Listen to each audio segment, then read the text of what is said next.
Après la disparition du sous-marin Titan et la mort confirmée de ses 5 passagers, James Cameron, réalisateur du Titanic, s'est exprimé sur CNN.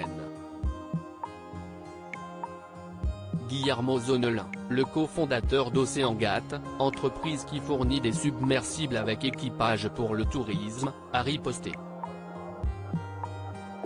C'est un drame qui a mis en émoi le monde entier. Le dimanche 18 juin 2023, le sous-marin Titan parti en expédition proche de l'épave du Titanic avec 5 personnes à son bord disparaissait des radars après 1h45 de descente.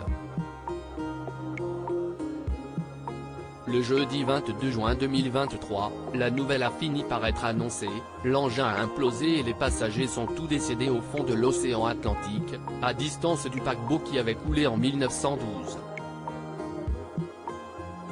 Parmi eux se trouvaient les Pakistanais britanniques Shahzada Dawood et son fils de 19 ans Sulman, terrifiés à l'idée de monter dans le sous-marin, le Britannique Hamish Harding, le pilote américain Stockton Rush ainsi que le Français Paul-Henri Nargeolet, grand ami de James Cameron, réalisateur du Titanic et 33 plongées à son actif autour du célèbre navire.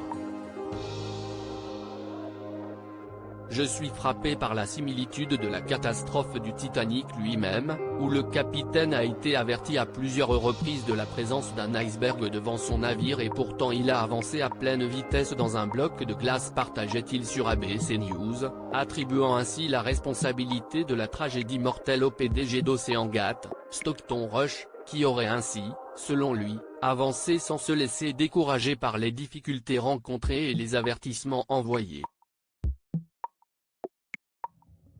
Un règlement de compte rendu public suite aux propos accusateurs de l'homme aux multiples Oscars et à ses inquiétudes largement exprimées en public sur des négligences potentielles, le cofondateur d'OceanGate, Guillermo Zonelin, a contre-attaqué ce vendredi 23 juin 2023. Il est impossible pour quiconque de vraiment spéculer de l'extérieur. Je sais par expérience de première main que nous étions extrêmement attachés à la sécurité et l'atténuation des risques était partie intégrante de la culture d'entreprise. A-t-il riposté sur Times Radio. Et ce dernier de préciser, et de rappeler, que James Cameron n'a pas été impliqué dans la conception, l'ingénierie, la construction, les tests ou encore la plongée sur Titan. Malgré les doutes qui persistent quant à la sécurité et la sûreté du sous-marin, Guillermo Zonelin assure que ce n'est pas la fin d'OceanGate, la société qui fournit des submersibles avec équipage pour le tourisme. Désormais, et pour en tirer les leçons, l'entreprise doit donc enquêter sur ce qui n'a pas fonctionné lors de cette expédition à 230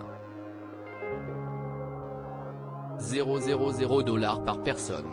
Reste donc à connaître toute la vérité sur cette triste histoire, qui rappelle vaguement celle du Titanic et qui aura coûté la vie de 5 personnes.